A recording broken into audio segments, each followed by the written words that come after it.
It has been a while since I posted on this channel at all, and I have recently gone through a really big transition in my life. I moved, and so it's just been kind of crazy. It's been a really interesting season, to say the least, and I've just kind of taken time off to be by myself and with the Lord, and haven't done a lot of this. So I wanted to come back on here today and kind of just share a little bit of like my story, how I ended up where I'm at. I'm currently in Dallas, for those of you who don't know, living in Dallas. Wanted to share a little bit of my story and then just encourage you guys, because I feel like what I've been going through these past few months is probably pretty relatable to a decent amount of you guys, and just want to encourage you. So I'm going to share some of my story, how I got here, not all the details or anything like that, but just kind of the gist of it. So back in before November of this past year, so 2020, I had moved home after living in California for 3 years. I was home in Connecticut, and I knew that I wasn't staying home for a very long time. I felt like the Lord was going to call me to some place, to a different state, and I knew that I was moving, but I just didn't know where. And so came home, was in Connecticut for a little bit, and I kept asking the Lord, like, what are you doing? Where am I going? Nothing. Was hearing literally nothing. And it was probably around November when I met up with a mentor for coffee, and I was telling him, hey, I've been asking the Lord all these questions and I'm not hearing anything. I'm asking him what he wants to do in my life right now, where he wants me to go next, like plans for the future, and I'm hearing absolutely nothing. And this mentor said to me, I love that you're asking those questions. Those questions are so good and they're important. But if you don't actually ask him who he wants to be for you in this season, you're missing the relational aspect of it. And I was like, shoot, that's actually really good. So I drove away, and I was like, all right, I'm in my car. I'm like, Lord, who do you want to be for me in this season? Kind of just asking him, like, you're not going to say anything, it's whatever. Hear nothing, ask again, hear nothing. I ask one more time, I'm like, we're going to try this third and final time. Who do you want to be for me in this season? I immediately hear the Lord say, I want to be your championer. I was like, what does that even mean? Long story short, he just kind of revealed to me that I was having a hard time trusting that he was actually going to support what decision I made, and that he was actually going to back me up 110% with wherever I went. And so once I really knew that, and I felt like this is who he wants to be for me in the season, my perspective kind of started shifting. And it was in November where I heard the Lord say, you're going to be leaving this place in 6 months. And I was like, okay, great. We've got a timeline now. I can work with that, but I didn't know where. I actually thought that I was moving back to California. So I went out in March to go visit, went with my sister. We had a girls trip. We went down to SoCal, and probably a week before we even went to California, I was like, I don't think I'm supposed to be here. I don't think I'm supposed to go to California, but I want to actually see it. I want to actually go and pray and be in the place before I make any decisions. And it was during that time before I even left that I heard the Lord say to me, what about Dallas?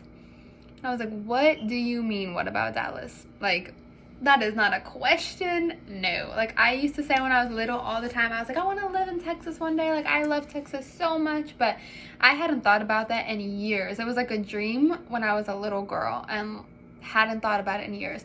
And I was like, that just doesn't make any sense. But I kind of started researching a little bit, and I was like, okay, well, maybe, but probably not. Go to California. I feel no peace on it, and I just knew I wasn't supposed to be in California again for this season of my life. And I came home and basically decided within a week that I was moving to Dallas. I felt so much peace on it. I felt so much joy. When I went to California, I had people pray over me. I had people prophesy over me that didn't know anything about my decision, about my process at all. And they were like, you're about to make a transition, and it's about to be the easiest, most joyful transition of your life. And I was like, cool, great, we're doing this, we're going to Dallas. So I said yes. And I think the part that's interesting to me is like any other season that the Lord's called me into, it's been really clear, it's been really direct, it's been like, you're going here, and I've just said yes to it. But this was different in the sense that I felt an invitation into it. I felt him actually saying, what about Dallas? Like, I have something here for you. It's your choice. Do you want to come with me? And I started learning a lot about what it looks like to actually have security in the person of Jesus. He had given me a picture of me kind of stepping out onto the water and had said to me a year prior that this next part of your life is not going to look like I give you the answers and you say yes to it. It's going to be little tiny baby steps to get there. It's going to look like a trust, probably more like a trust fall the entire way, where you're going to have to take a step and choose to trust me, and then take another step. That there's not going to be answers, there's not going to be details, there's not going to be all of this stuff figured out beforehand, but you're going to actually have to choose to trust me in the process. And he had said that to me, but I had no idea how that would actually look and how much I would constantly go back to that word and that picture he gave me. Because to sum it up, guys, coming here has been everything but what I thought it was gonna look like. Everything that he's promised me, I'm very much in the waiting for it. Every circumstance has looked completely flipped upside down. What I thought it was gonna look like, it would be flipped. I just moved into a place 3 weeks ago, maybe, to Dallas, and I've been here for 3 months, and the process has been insane. And it's looked like one thing has gonna come through, and it's looked like, wow, like this is the Lord and this is what he's on, and I've chosen to say yes to it and kind of like stepped out, and then it ends up falling through. And the Lord's like, do you trust me?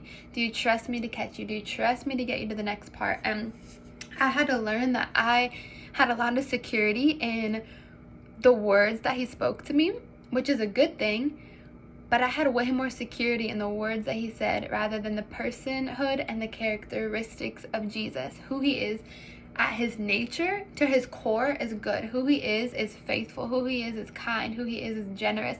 But I had way more hope in the words that he would speak to me, because there was detail, because there was answer in those, rather than the person of Jesus. And I had to learn how to actually trust who he is, how to actually trust in the person of Jesus, how when he calls you out into something, if he just calls you by your name, if that's it, it doesn't actually matter what he's calling you into in the long run. It matters that he called you.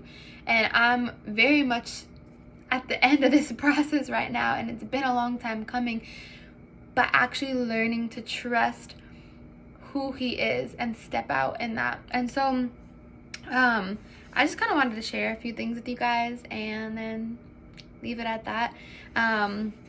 But there's been 2 verses that the Lord's been really laying on my heart. One the past 2 years, one more like past few months, but this one's from Proverbs. Let me find it real quick. Okay. Proverbs 3, 5-6. I don't know why that took me so long to find. Okay. Trust in the Lord with all your heart and lean not on your own understanding. In all your ways submit to him, and he will make your path straight.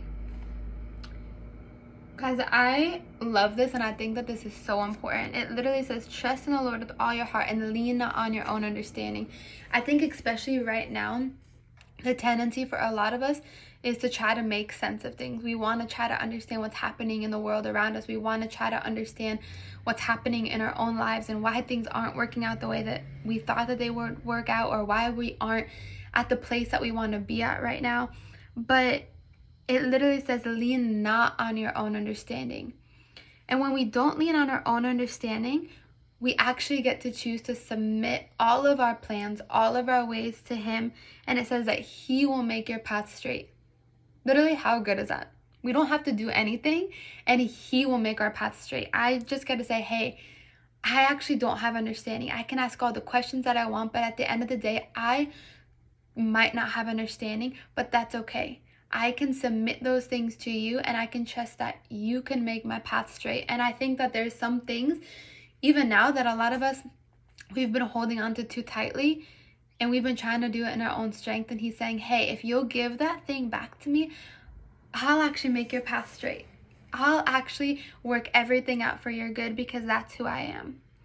And then the other verse I wanted to share with you guys, this has been like my verse the past 2 years. Bro, you don't even know what this got me through. It's Isaiah 43, 2 through like 3. When you pass through the waters, I will be with you. We're going to pause right there. When you pass through. Not if you pass through. When you pass through the waters, I will be with you. And when you pass through the rivers, they will not sweep over you. When you walk through the fire, you will not be burned. The flames will not set you ablaze, for I am the Lord your God, the Holy One of Israel, your Savior. Guys, that is such a good reminder and such a good promise. Literally, the Lord is telling us that we're going to go through things. He's literally saying, when you pass through the waters, when you pass through the rivers, when you walk through the fire, when you walk through all of these things, because you will, but I will be with you. Those things will not sweep over you. They will not take over you, and the flames will not set you ablaze. In other words, you can walk through a fire and walk out without marks on you. You can actually walk out of that fire without being burned by it, because he's with us. And I feel like there are some people that just need the reminder that you have been walking through the fire, and I get it. I feel you. This has been one of the most challenging years of my life. I said that 2 years ago, but I had no idea what this year would look like. And I've needed the reminder that when you walk through the fire, you will not be burned, because the Lord is with you. And that doesn't mean that you don't get to feel all the emotions that you're feeling. Feel them, grieve it, feel everything you need to feel. But at the end of the day, it's not just a nice little saying that we say. Like, the Lord is actually with us. He's actually the one that strengthens us and comforts us. He protects us. He fights for us. He's with us. And there are some of us that have been trying to fight this battle on our own, when actually it's the Lord's job to do that. It's the Lord's job to carry that for us. And so I just wanted to encourage you guys with that, and just reminding you that he is in it, that he is in every single season. He is with you when it's hard. He is with you when it is joyful. And then I kind of just wanted to encourage you guys too, that something I know that's been really hard for me in this season. Everything, my living situation, my job, my community, everything has flipped upside down. And this has been such a season where I've had to choose to deeply trust the Lord over my life, and trust that he is the God that meets me in the middle right now, and also still knows all of the things for my future, and is going to be the one to complete those, because he who starts a good thing, he who starts a good work, will be faithful to finish it and complete it. And so I think that there are just some of you guys that really need a reminder that the things that he has spoken over your life are going to come to pass. The things that he has spoken over you, the dreams, the visions, the purpose over your life, those things are still true. They haven't changed. They haven't gone anywhere. You might be in a season of waiting right now. You might be in a season where everything has been flipped upside down and looks different than what you thought it was going to look like. But there's actually such a beauty in that, where we get to trust the Lord. We get to have him build our character. And I just want to remind you that, last thing, I heard this from Bill Johnson a little while ago, but he was like, the thing that actually looks like a setback in your life is actually an advancement into the kingdom. The thing that's looked like a setback that is stopping you, or that you feel like you're in a waiting period, or you feel like you're just really like hidden and not seen, that is actually a place of advancement in the kingdom. And it actually, how you use this season determines actually what your next season is going to look like. So I get it. Sometimes it sucks being in it, but trust that you're not going to be in it forever.